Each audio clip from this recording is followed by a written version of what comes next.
بسم اللہ الرحمن الرحیم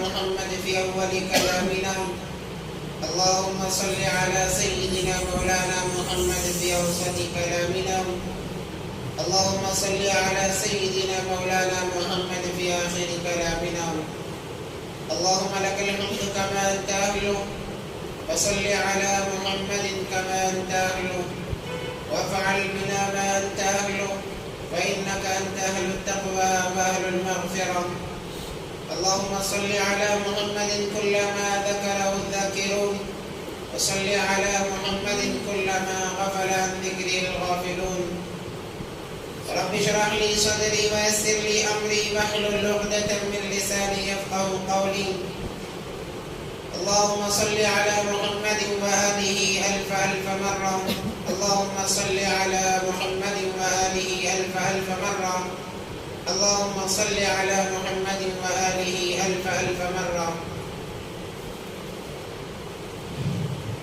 محترم و معزز سامعین کرام بزرگان دین ایک مرتبہ دل کی گہرائیوں کے ساتھ درود پاک پڑھ لیں اللهم صل على سيدنا محمد وعلى آل سيدنا محمد وبارك وسلم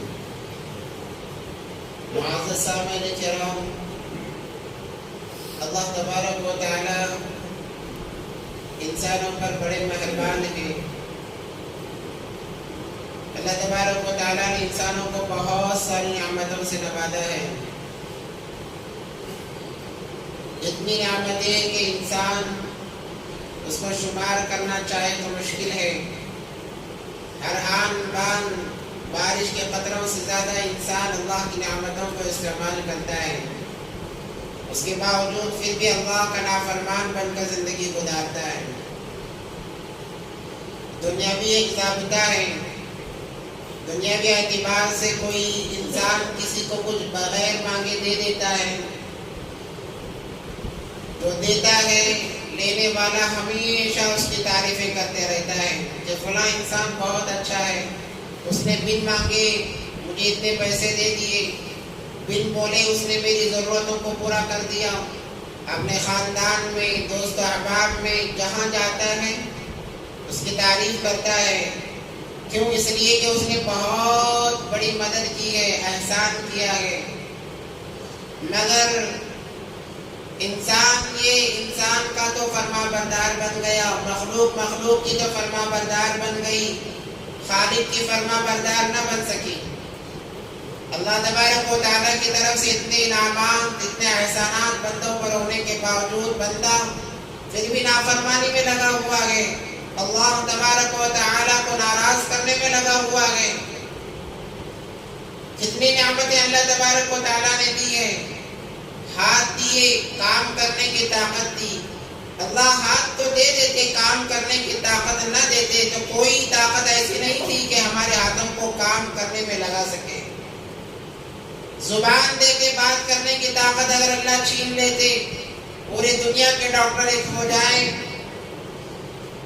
جو مادر ذات گونگا ہے اس کو گویائی نہیں دے سکتے یہ اللہ کی نعمت ہے کہ اللہ تبارک و تعالیٰ نے زبان دینے کے بعد بات کرنے کی طاقت اس کے اندر رکھی آنکھ دینے کے بعد دیکھنے کی طاقت اس کے اندر رکھی دماغ دینے کے بعد سوچنے کی طاقت اس کے اندر رکھی ہے یہ اللہ کا احسان ہے اگر اللہ تبارک و تعالیٰ اعضاء دینے کے بعد اس کی خاصیت کو چھین لیتے ہم مجبور رہ جاتے مگر اللہ تبارک و تعالیٰ نے ایسا نہیں کیا خصوصیات کے ساتھ اعضاء عطا فرمائے ہیں اور بھی بہت سارے نعمتیں اللہ تبارک و تعالیٰ نے انسانوں کو دی ہیں اور ان نعمتوں میں سب سے بہترین نعمت انسان کو اللہ تبارک و تعالیٰ نے نکاح کے بعد میں اولاد عطا فرمائی ہے اولاد کا مل جانا یہ بہت بڑی نعمت ہے انبیاء نے دعا کی اولاد کے لیے ابراہیم علیہ نبینا علیہ السلام 80 سال تک دعا کرتے رہے پروردگار عالم ایک اولاد دے دے جو میری بھی فرما بردار ہو، تیری بھی فرما بردار ہو، 80 سال تک دعا کرتے رہے، تب جا کر اللہ تبارک و تعالیٰ نے اولاد عطا فرمائی ہے۔ اس نعمت کی ہم قدر کر لیں۔ اسی لیے اللہ تبارک و تعالیٰ نے فرمایا یا ایھا الذین آمنوا قوا انفسکم واہلیکم نارا۔ جہاں اپنے آپ کو جہنم کی آگ سے بچانے کا ذکر ہوا ہے، فوراً بعد اللہ تبارک و تعالیٰ نے کہا صرف اپنی فکر نہ کرو، اپنے اہل و عیال کو بھی جہنم کی آگ سے بچاؤ۔ یہ دونوں چیزیں لازم اور ملزوم ہیں۔ اگر ماں باپ صرف اپنے ایمان کی فکر کریں، نماز کی فکر کریں، اولاد کہیں کہ مانتے نہیں ہیں، چھوڑ دیں، تو ان کا بھی جنت میں داخلہ مشکل ہے، ان کا بھی جنت میں داخلہ مشکل ہے۔ کل قیامت کے دن ماں باپ فرما برداری کے بدولت جنت میں جانے والے بن جائیں گے، اولاد آئے گی۔ پروردگار عالم انہوں نے دنیا میں نمازیں پڑھی، دین کا کام کیا، تجھے راضی کیا، ہمارے ایمان کی انہوں نے فکر نہیں کی، کبھی ہمیں ایمان کے لیے، دین کے لیے انہوں نے زور زبردستی نہیں کی ہے۔ اگر یہ جنتی تو ہم بھی جنتی ہیں، اور اگر ہم جہنمی ہیں تو یہ بھی جہنمی ہیں۔ بہت سارے ایسے ماں باپ ہوں گے بچوں کے کہنے پر انہیں جہنم کا فیصلہ ان کے حق میں کر دیا جائے گا۔ اولاد کے بارے میں غفلت میں نہ پڑو، اولاد کے بارے میں غفلت میں نہ پڑو، یہ ہماری دنیا بھی بگاڑ دیتی ہے، ہماری آخرت بھی بگاڑ دیتی ہے اگر اس کا استعمال صحیح نہ ہوا، اس کی تعلیم و تربیت نہ ہوئی۔ اسی لیے میں نے گزشتہ جمعے کہا والدین پر بچوں کے 5 حقوق ہیں، اور ان حقوق کا ادا کرنا ضروری ہے۔ حقوق العباد میں ان کا شمار ہے۔ جیسے میں نے کہا تھا 3 کچہریاں، 3 عدالتیں میدان محشر میں رہیں گی، ایک کفر و شرک کی معافی نہیں ہے۔ ان اللہ لا یغفر ان یشرک بہ ویغفر ما دون ذلک لمن یشاء۔ اور ایک ہوگی حقوق اللہ کی، اللہ فرمائیں گے میرے اختیار میں ہے، چاہوں گا معاف کروں گا ورنہ پکڑ کروں گا۔ تیسری جو عدالت ہے حقوق العباد کی، وہاں پر بھی معافی نہیں ہے، اللہ فرمائیں گے جاؤ، جس کا حق دبایا ہے، جس کا حق مارا ہے، معافی کرا کے آؤ۔ میدان محشر میں کون معاف کرنے کے لیے بیٹھا ہے؟ وہاں تو ہر کوئی اس طاق میں رہے گا کہ کسی کے ذمے میرا حق ہو اور میں نیکیاں لے لوں، میں اعمال لے لوں، اپنے گناہ اس کے سر ڈال دوں۔ ہر کوئی اس انتظار میں رہے گا، اس وقت میں کون ساتھ دے گا؟ اس لیے حقوق کا ادا کرنا بہت زیادہ ضروری ہے۔ میں ہمیشہ کہتا ہوں دین اسلام کے اندر عبادات کا جو دین ہے وہ 30% ہے، معاملات کا، معاشرت کا جو دین ہے 70% ہے۔ ہم نے 30% کو لیا اور کہا کہ ہم جنتی بن گئے۔ 30% پھر کوئی مکمل عمل نہیں ہے، اس میں بھی ہم کورے ہیں اور اپنے آپ کو جنتی سمجھ رہے ہیں، اپنے آپ کو کامیاب سمجھ رہے ہیں۔ تو پھر اس 70% دین کا کیا ہوگا؟ ان کو کون نبھائے گا؟ الغرض بات دوسری طرف چلی جائے گی۔ حقوق کا ادا کرنا ضروری ہے، اولاد کے بھی حق ہیں۔ جیسے میں نے واقعہ بیان کیا، عمر فاروق رضی اللہ عنہ کے زمانے خلافت میں ایک انسان آتا ہے، کہتا ہے میرا بیٹا بات نہیں مانتا، شکایت کرتا ہے، بیٹے کو بلایا جاتا ہے، بیٹا کہتا ہے امیر المومنین کیا والدین کے ہی حقوق ہیں، بچوں کے کوئی حق نہیں؟ عمر فاروق رضی اللہ تعالیٰ عنہ نے حقوق گنوائے، بیٹے نے کہا ایک بھی انہوں نے حق ادا نہیں کیا ہے۔ عمر فاروق رضی اللہ تعالیٰ عنہ نے فیصلے کو خارج کر دیا کہ جاؤ پہلے اس کے حقوق ادا کرو۔ تو اس میں سب سے پہلا یہ حق ہے کہ اپنے اولاد کے لیے ہم نیک ماں کو اس کے لیے تلاش کریں، نیک اولاد کے لیے نیک ماں کا انتخاب کریں۔ جب مرد شادی کرتا ہے تو نیک عورت کا انتخاب کرے، احادیث میں آتا ہے تنکح المرأة لأربع خصال لمالها ولحسبها ولجمالها ولدينها فاظفر بذات الدين طربت يداك. مال، حسب، نسب، خوبصورتی. علماء کرام اس کی تشریح فرماتے ہیں جو انسان مال کو دیکھ کر نکاح کرتا ہے وہ یہودیوں کے طریقے کو اپناتا ہے، کیونکہ یہودی ہمیشہ مال کو سامنے رکھتے ہیں. اور جو خوبصورتی کو دیکھ کر نکاح کرتا ہے وہ مشرکوں کے طور طریقے کو اپناتا ہے کہ مشرک ہمیشہ خوبصورتی دیکھتا ہے.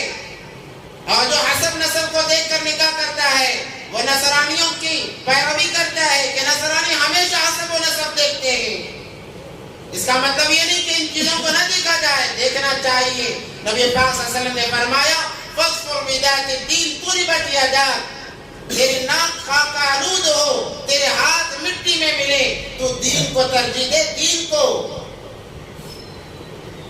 جہاں حسب و نسب، مالداری، خوبصورتی دیکھی جاتی ہے وہی دینداری بھی دیکھی جائے اور دینداری کو ترجیح دیا جائے. دیندار خاتون سے نکاح کرے.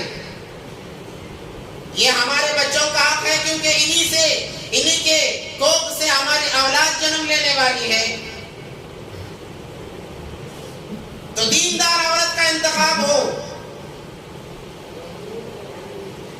دوسرے نمبر پر جب اللہ تبارک و تعالی اولاد کی نعمت سے نوازے، جیسے ہی بچہ پیدا ہو جائے سب سے پہلے ایک کان میں اذان اور ایک کان میں اقامت دی جائے اور اس کا ایک اچھا سا نام رکھا جائے. جیسے میں نے کہا ناموں کا بہت بڑا اثر پڑتا ہے. احادیث میں آتا ہے تسموا الاسماء الانبیاء، انبیاء کے ناموں پر نام رکھو. وَأَحَبُّ الْأَسْمَاءِ عَبْدُ اللَّهِ وَعَبْدُ الرَّحْمَنِ. اللہ کو جو سب سے بہترین نام پسند ہے، سب سے زیادہ نام پسند ہے، وہ عبداللہ اور عبد الرحمن ہے. ایسے نام رکھے جائیں. ناموں کا زندگیوں پر اثر پڑتا ہے. اس لیے نام رکھنے میں جلد بازی نہ کی جائے، علماء سے پوچھا جائے، پوچھ کر اچھے نام رکھے جائیں اور ان کا عقیقہ کیا جائے. سنت سمجھ کر آج ہم نے قرآن کے احکام کو چھوڑ دیا ہے. اسی لیے شاعر کہتا ہے وہ معزز تھے زمانے میں مسلمان ہو کر، وہ معزز تھے زمانے میں مسلمان ہو کر اور ہم خوار ہوئے تارک قرآن ہو کر. ہم نے قرآن کو چھوڑا، تنزلی کی طرف چل دیے، گمراہی کے راستوں کو ہم نے اپنا لیا. یہ سب کا سب قرآن کو چھوڑنے کی وجہ سے ہے. تو جب بچہ پیدا ہو جائے بہترین نام رکھے اور اس کا اللہ نے استطاعت دی ہے، طاقت دی ہے تو عقیقہ کیا جائے. اور تیسرے نمبر پر آتا ہے تعلیم کا. تعلیم، بچے کی تعلیم کی فکر کی جائے. اب جہاں تعلیم کی بات آتی ہے ہمارے ذہنوں میں یہ بات آتی ہے دنیاوی تعلیم سکھایا جائے بچوں کو. ہمارا دماغ فوراً دنیاوی تعلیم کی طرف جاتا ہے. یہاں تعلیم سے مراد دنیاوی تعلیم نہیں ہے، دینی تعلیم ہے، دینی تعلیم ہے. اسی لیے احادیث میں آتا ہے بچے کا مدرسہ ماں کی گود سے شروع ہوتا ہے، بلکہ جب سے حمل قرار پا جائے تب سے ماں کو احتیاط برتنا چاہیے. محققین فرماتے ہیں جب بچے کے اندر جان پڑ جاتی ہے پیٹ میں 4 مہینے کے بعد میں بچہ جب حرکت کرنا شروع کر دیتا ہے تبھی سے وہ اپنے ماں کے حرکات کو، سکنات کو محسوس کرنا شروع کر دیتا ہے کہ اب میری ماں کھڑی ہے، اب بیٹھی ہے، اب سو رہی ہے، اب کھا رہی ہے. جب نیک ماں ہوگی اس کی زندگی وہ ایام عبادتوں میں گزریں گے. جب اس کی ماں عبادتوں میں وقت گزارے گی بچے پر اثر پڑے گا. بچہ ولی کے صفات لے کر پیدا ہوگا. آج ہماری مائیں، ہماری بہنیں، بیٹیاں کیا کرتی ہیں؟ انہیں جیسے ہی حمل ٹھہرا، جب 4 مہینے گزر گئے، بے قراری شروع ہونے لگی تو ڈاکٹر کے پاس جاتے ہیں. ڈاکٹر کہتا ہے ذرا اپنے ذہن کو فریش رکھنے کے لیے ٹی وی دیکھ لیا کرو, تمہارا ذہن فریش رہے گا. وہ یہ مشورہ دے رہا ہے تمہارا جو ایمان چنگاری کی شکل میں باقی ہے, ٹی وی دیکھ کر اس کو بھی ختم کر دو, تاکہ جو اولاد پیدا ہونے والی ہے وہ فاسق و فاجر بن کر پیدا ہو جائے, اللہ کی دشمن بن کر پیدا ہو جائے. اور ہماری بہنیں اس کو بخوبی انجام دے رہی ہیں. کیا ہے؟ عمل سے ہے. کچھ کام نہیں کیا جائے گا, نمازیں نہ پڑھی جائے گی, قرآن کی تلاوت یہ بھی نہیں ہو سکے گا. ہاں ٹی وی دیکھا جا سکتا ہے, ٹی وی دیکھیں گی بڑے مزے سے, دن رات وہی کام رہے گا. اور جب بچہ پیدا ہو جاتا ہے اس کی تربیت کی فکر نہیں. جیسے لڑکا پیدا ہو گیا دماغ میں آتا ہے کہ ڈاکٹر بنائیں گے, انجینئر بنائیں گے, لائر بنائیں گے. کبھی یہ خیال نہیں آتا کہ اللہ کا ولی بنائیں گے, حافظ قرآن بنائیں گے, عالم دین بنائیں گے. یہ اولاد کہاں سے دین کے لیے مددگار ثابت ہوگی؟ یہ اولاد کہاں سے تمہاری اور اللہ کی وفادار ثابت ہوگی؟ تم نے بنیاد ہی غلط رکھی ہے. ماں کی گود پہلا مدرسہ ہے. میں یہ آپ حضرات کو اس لیے کہہ رہا ہوں کہ آپ حضرات جا کر ان باتوں کو اپنے گھروں میں بتائیں.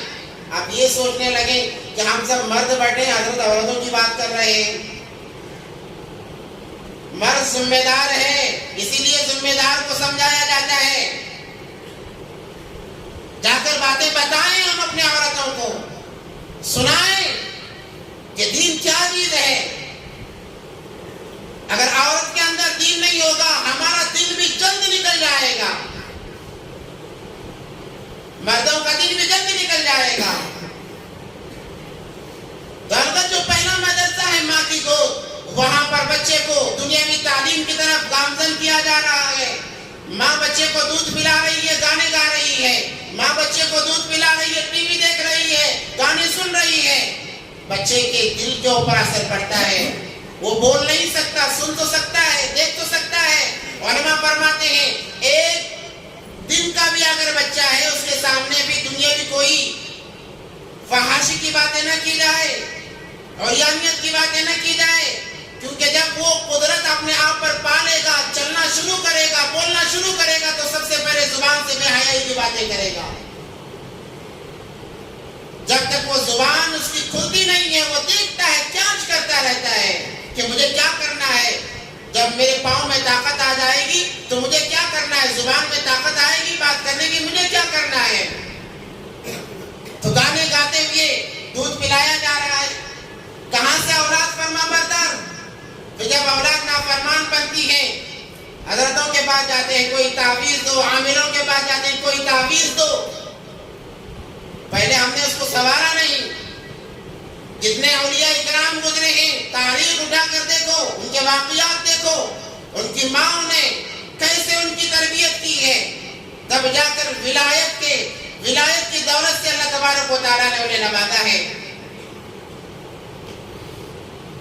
خواجہ معین الدین چشتی رحمت اللہ علیہ بہت بڑے اللہ والے, ایک سفر انہوں نے کیا, 7 لاکھ غیروں نے کلمہ پڑھا, 70,000 مسلمانوں نے توبہ کی.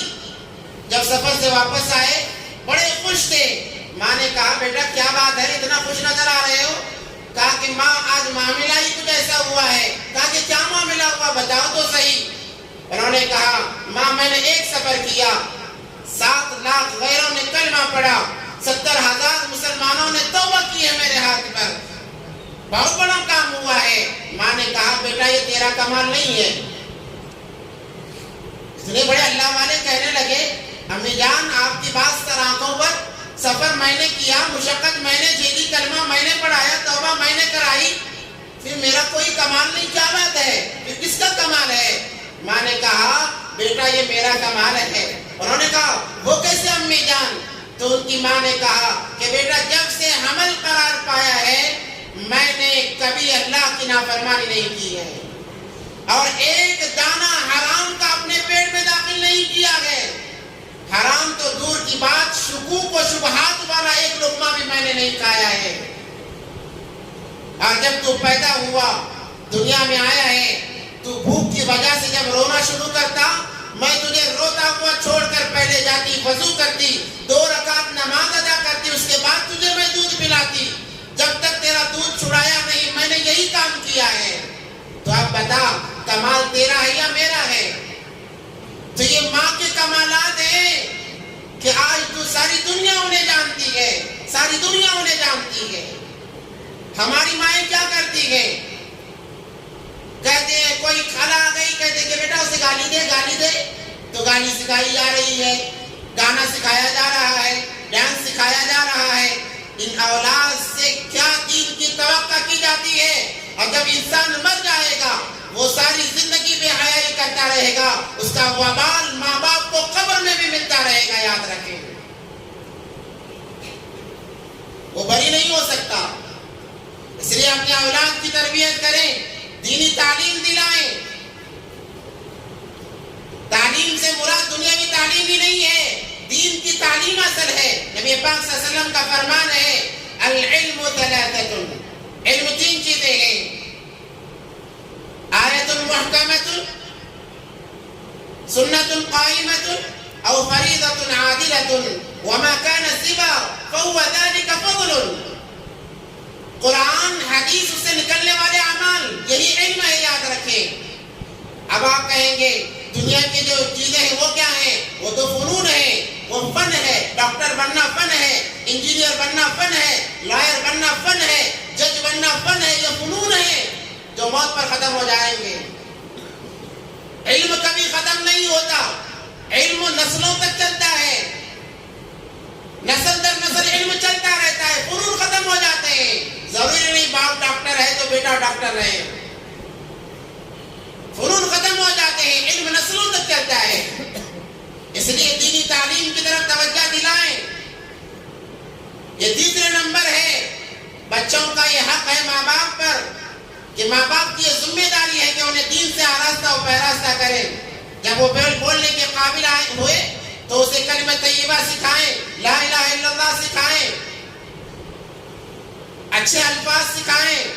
جب وہ مکمل بات کرنا شروع کر دے کسی اللہ والے کے ذریعے سے بسم اللہ خوانی کرائیں، اسے کلمہ پڑھا کر اس کی تعلیم شروع کرائیں۔ یہ ماں باپ کا حق ہے، ذمہ داری ہے ماں باپ پر۔ اور جب بچے 7 سال کے ہو جائیں، آخری جو بات ہے، آخری جو حق ہے، جب 7 سال کے ہو جائیں، نبی پاک صلی اللہ علیہ وسلم نے فرمایا مروا اولادکم وهم ابناء 7 سنین، اپنے بچوں کو جب 7 سال کے ہو جائیں نماز کا حکم کرو۔ 7 سال تک زبردستی نہیں ہے، 7 سال تک تم پابند رہو، بچے خود بخود پابند ہو جائیں گے، بچے خود بخود پابند ہو جائیں گے 7 سال سے پہلے تک۔ آپ نماز پڑھو، گھر میں جب ماں نماز پڑھتی ہے، بیٹا یا بیٹی بازو کھڑ کر نماز پڑھنا شروع کر دیتے، چاہے نہ آتا ہو کوئی بات نہیں۔ اپنے ماحول کو اسی لیے کہا جاتا ہے کہ ماحول کو بنائیں، گھر کے ماحول کو بنائیں، دین میں اس کا بہت بڑا دخل ہے۔ جب انسان مر جاتا ہے 3 چیزیں رہتی ہیں، وہی 3 چیزیں یا تو نفع یا نقصان کا ذریعہ بن جاتی ہیں۔ اذا مات الانسان ينقطع عمله الا 3، صدقة جاریة، علم ينتفع له، ولد صالح يدعو له۔ جب انسان مر جاتا ہے تمام چیزیں ختم ہو جاتی ہیں، 3 چیزیں باقی رہتی ہیں۔ صدقہ جاریہ، جو اس نے اپنی زندگی میں کوئی صدقہ کیا، کنواں کھدوا دیا پانی کے لیے، وہ قیامت تک ثواب ملتا رہے گا۔ کسی کو حافظ عالم بنا دیا، قیامت تک ثواب ملتا رہے گا۔ علم سکھایا وہ قیامت تک چلتا رہے گا۔ اور آخری جو بات ہے وہ نیک اولاد ہے، نیک اولاد۔ اپنے اولاد کو نیک بنا کر مرو، اولاد کو نافرمان بنا کر مرو گے، قیامت تک جہنم کی ہوا کھاتے رہو گے۔ حضرت یعقوب علیہ السلام نے مرض الوفات میں اپنے بچوں کو بلایا، ام کنتم شہداء اذ حضر یعقوب الموت ما تعبدون من بعدی۔ یعقوب علیہ السلام نبی ہیں، مگر بچوں کے ایمان کی ایسی فکر کہ اللہ اکبر کبیرہ، اپنے بچوں کو بلایا اور بلا کر کہہ رہے ہیں اے بچوں عنقریب میں مرنے والا ہوں، میں مر جاؤں گا، بتاؤ میرے بعد آج میں زندہ ہوں، تم میرے طریقے سے عمل کر رہے ہو، مجھے دیکھ کر تم اعمال کر رہے ہو، بتاؤ جب میں نہیں رہوں گا، مر جاؤں گا، میرے بعد کس کی عبادت کرو گے؟ ما تعبدون من بعدی۔ ان اولاد کو کہا جا رہا ہے جس میں ایک نبی حضرت یوسف علیہ السلام ہے اور باقی تمام 11 کے 11 ولیاں ہیں، ولی ہیں، ولی، انہی سے تو نسل چلی ہے بنی اسرائیل کی، جنہیں اللہ تبارک و تعالیٰ نے ولایت سے نوازا تھا۔ ان بچوں سے کہا جا رہا ہے بتاؤ میرے مرنے کے بعد کس کی عبادت کرو گے؟ پھر تو نہیں جاؤ گے۔ اس سے ہمیں سبق دیا جا رہا ہے کہ اپنے بچوں کے ایمان و اعمال کی فکر کی جائے۔ 7 سال تک ہم خود پابند رہے، آج باپ آتا ہے، آتے بچے کو اور سلا کر آتا ہے، کمبل اڑا کر آتا ہے، یہ کمبل نہیں اڑا رہا بلکہ جہنم کی آگ اڑا رہا ہے کہ تو جہنم میں جلتا رہے، میں چلا جنت کی ہوا کھانے، تو بھی جنت کی ہوا نہیں کھا سکے گا، اللہ تجھے بھی محروم کر دیں گے۔ یا ایھا الذین آمنوا قوا انفسکم واہلیکم نارا، نارا سے مراد یہاں پر گناہ کو مراد لیا علماء کرام نے۔ بچے کو سلا کر نماز سے محروم کر دینا یہ محبت نہیں، زیادتی ہے، زیادتی ہے، سب سے بڑی زیادتی ہے۔ ایک تو ہم خود نماز نہیں پڑھتے، اگر اللہ ماشاءاللہ اللہ نے توفیق دے دی اور بچوں کو ہم اس سے نکال دیتے ہیں کہ یہ بچوں کے لیے نہیں ہے، ہمارے لیے ہے۔ بچہ روئے گا، ضد کرے گا، آپ اس کی بات نہ مانیں، آخرت کا سوال ہے، اس کی بھی اور آپ کی بھی آخرت کا سوال ہے۔ ہاں اسے مسجد نہیں لا سکتے، گھر میں ماں کے ساتھ میں نماز پڑھائیں۔ جہاں بچوں کا معاملہ ہے ویسے ہی ہمارے عورتوں کا معاملہ ہے، ہم عورتوں کو اٹھاتے بھی نہیں ہیں، اسے بھی کہتے ہیں کہ تم بھی جہنم کی ہوا کھاتی رہا، میں چلا جنت کی ہوا کھانے کے لیے۔ ایک عورت 4 مردوں کو جہنم میں لے جائے گی، 4 مردوں کو ایک عورت جہنم میں لے جاتی ہے۔ ایک اس کا شوہر ہے، دوسرا اس کا باپ ہے، تیسرا اس کا بھائی ہے، چوتھا اس کا بیٹا ہے۔ وہ آ جائے گی میدان محشر میں، کہے گی اللہ تو نے ہمیں ان کے تابع کیا تھا، ہم ان کے تابع تھے، یہ میرا باپ تھا، اس نے کبھی نماز کے لیے مجھے ڈانٹا نہیں، پردہ مجھ پر فرض تھا، پردے کے لیے اس نے کبھی مجھے ڈانٹا نہیں ہے، دین کے احکام مجھ پر لاگو ہو گئے تھے، کبھی انہوں نے دین کے احکام کے لیے مجھے ڈانٹا نہیں ہے، یا اللہ انہیں کہاں جنت میں بھیج رہے ہو؟ بھائی سے کہا جائے گا یہ میرا بھائی تھا، اگر اس کی خدمت میں ذری کمی ہوتی یہ مجھ پر چڑھ جاتا، مجھے گالیاں دیتا، مارتا، مگر میرے ایمان کی فکر نہیں کی اللہ، اسے بھی میرے ساتھ جہنم میں بھیج۔ شوہر دنیاوی ضروریات پوری کیا کرتا تھا، ہر چیز پوری کیا کرتا، مگر کھانا بنانے میں کچھ کمی بیشی ہو جائے مجھے پیٹتا، مارتا، مگر نماز کے لیے اس کا ہاتھ نہیں اٹھا ہے۔ یہ سچ بات ہے، کبھی ہمارے ہاتھ نماز کے لیے اپنی عورتوں پر اٹھے ہیں؟ آپ کہو گے حضرت بیویوں کو مارنے کی اجازت نہیں ہے نا، صحیح بات ہے، مگر دین کے لیے نبی پاک صلی اللہ علیہ وسلم نے فرمایا کہ کوڑا لٹکا کر رکھو، اگرچہ مارو نہیں بلکہ ڈرانے کے لیے کہ اگر نماز نہیں ہوئی تو ایک کوڑا تم پر برسے گا، اجازت دی ہے۔ دین کے خاطر ایک مار مارا جا سکتا ہے، تو عورت کہے گی ذرا دال میں نمک کم ہو گیا میری پٹائی شروع ہو جاتی، مگر اللہ 5 وقت کی نمازیں میں چھوڑ دیتی، کبھی اس کے زبان پر اف تک نہیں آیا، اسے کہاں جنت میں بھیج رہا ہے؟ اولاد جب میں اسے تیار کرتی، جب یہ دنیاوی کاموں کے لیے جاتا، اگر اس کی تیاری میں کچھ کمی بیشی ہو جاتی، یہ مجھے ماں سمجھ کر چھوڑتا نہیں بلکہ گھورتا، بلکہ بعض لوگ مارتے، اے اللہ اس کو کہاں جنت میں بھیج رہا ہے؟ تو ایک عورت 4 مردوں کو جہنم میں گھسیٹ کر لے جائے گی۔ کس خیالی میں ہم جی رہے ہیں؟ ہم کہتے ہیں کہ بھئی یہ نماز ہم پڑھ لیں گے، یا عورتیں سوتی رہیں، انہیں دن بھر کام کرنا ہے، یہ حق ہے، نماز پڑھنا فرض ہے۔ مروا اولادکم وہم ابناء 7 سنین، جب 7 سال کے ہو جائیں نماز کا حکم کرو۔ وَضْرِبُوهُمْ عَلَيْهَا،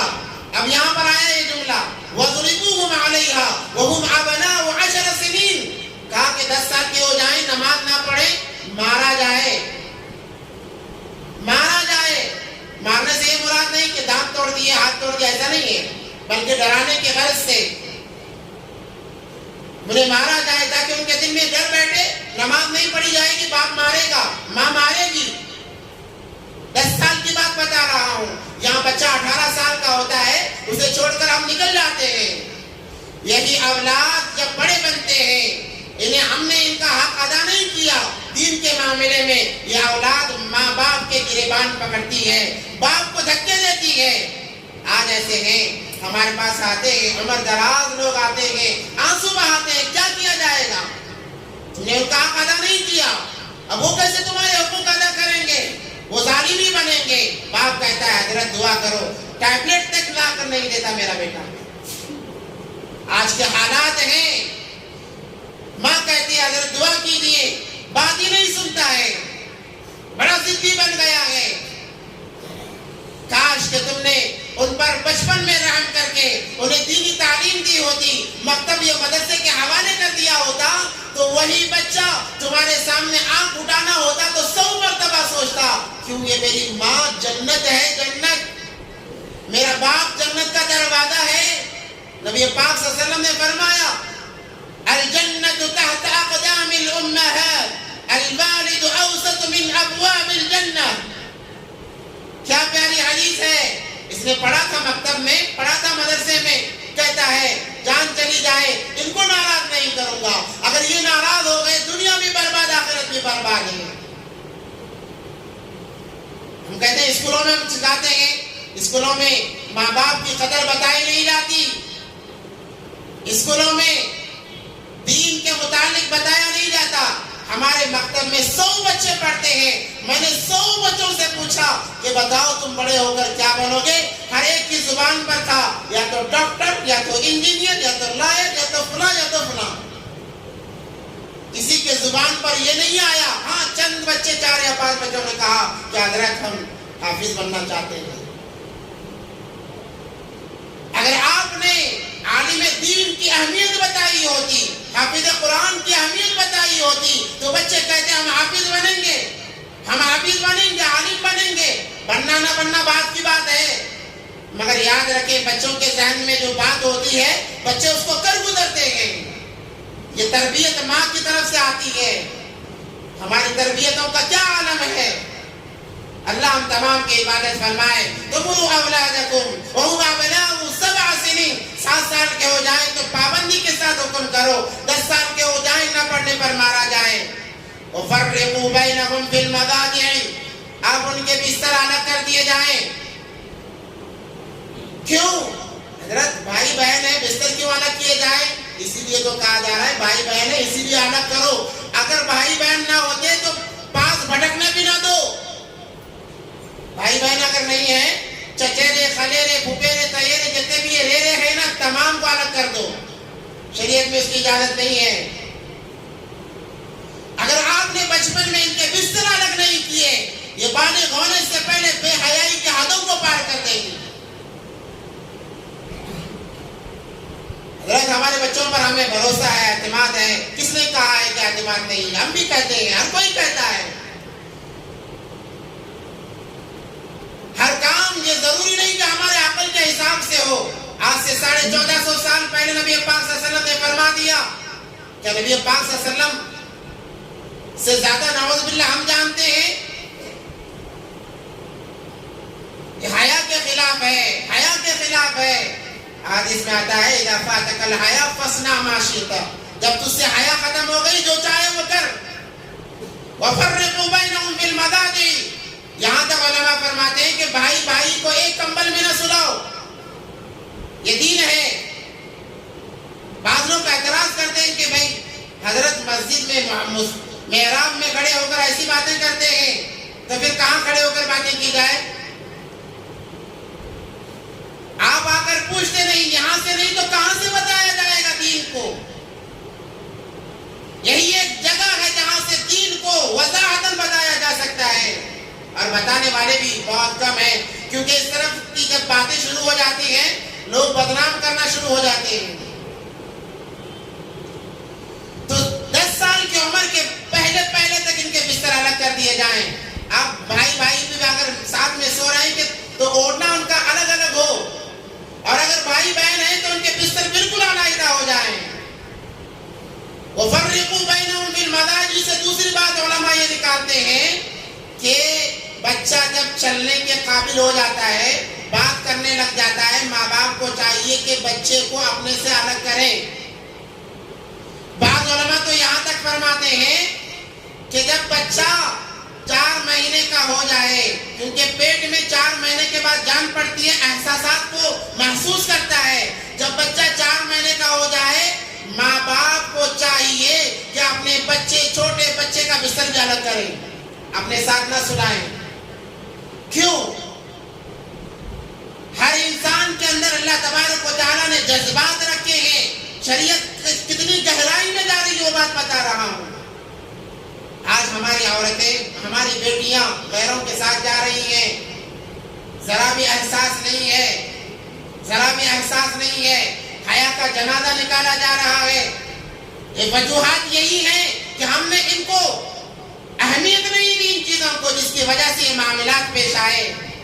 ماں باپ ہیں، مرد اور عورت ہیں، اللہ نے جذبات اللہ نے رکھے ہیں. جذبات خود پیدا نہیں ہوتے. حضرت آدم علیہ السلام کو جب بنایا گیا، جنت ہے، جنت کے اندر ہر ایک چیز ہے، ہر ایک چیز جنت کے اندر مل جائے گی. شرط ہے کہ انسان جنت میں چلا جائے. ہر چیز مل جاتی ہے.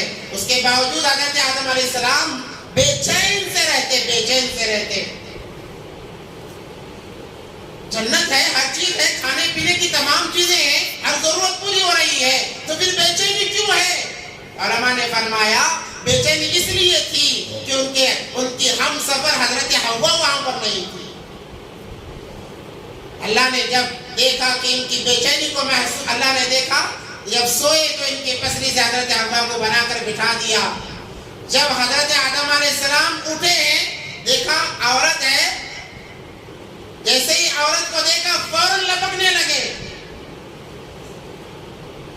اللہ نے کہا کہ ذرا انتظار کرو، تمہاری ہی ہے، تمہارا نکاح ہو چکا ہے، مہر تو ادا کرو. جب مہر ادا کر دیا گیا تب کہا کہ اب ساتھ میں رہو. تو جنت کے اندر بھی انسان تنہائی محسوس کرتا ہے عورت کے بغیر. اسی لیے یہ ایک واحد رشتہ ہے کہ انسان جب جنت میں جائے گا تمام رشتے ختم، مگر میاں بیوی کا رشتہ باقی رہتا ہے جنت میں بھی. وہاں پر بھی بیوی ساتھ نہیں چھوڑتی.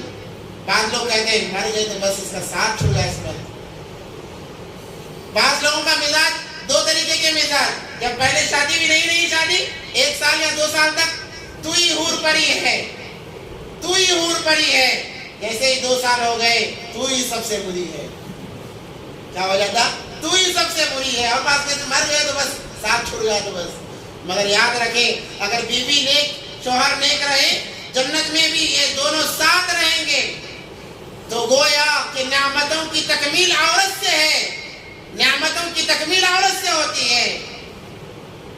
تو خواہشات کب جگ جائیں گے پتہ نہیں ہے. اگر بچہ کے موجودگی میں خواہشات جاگ گئے اور دونوں نے ملاقات کی، بچے پر اثر پڑے گا اور یہ بچہ جیسے بڑا ہوگا اسی کام میں مبتلا ہوگا. یہ باریکیاں ہیں دین کی، شریعت کی. اس لیے خدا را اپنے حال پر رحم کرے، اپنے بچوں پر رحم کریں اور اپنے بچوں کو دینی تعلیم دلائیں، آراستہ و پیراستہ کریں. اور آخری حق ہے کہ جب وہ بالغ ہو جائیں فوراً ان کا نکاح کر دیا جائے. اب یہاں کر بات اٹک جاتی ہے کہ فوراً کیسے نکاح کیا جائے گا، فلاں چیزیں ہیں. دین کے اندر اس کا بھی حل موجود ہے. انشاءاللہ اگر موقع ملا وہ کیا حل ہے، کیسے اس کی تعلیم دی گئی، کیسے اس کو انجام دیا جا سکتا ہے، انشاءاللہ اگلے جمعہ بیان کیا جائے گا. وآخر دعوانا الحمدللہ رب العالمین.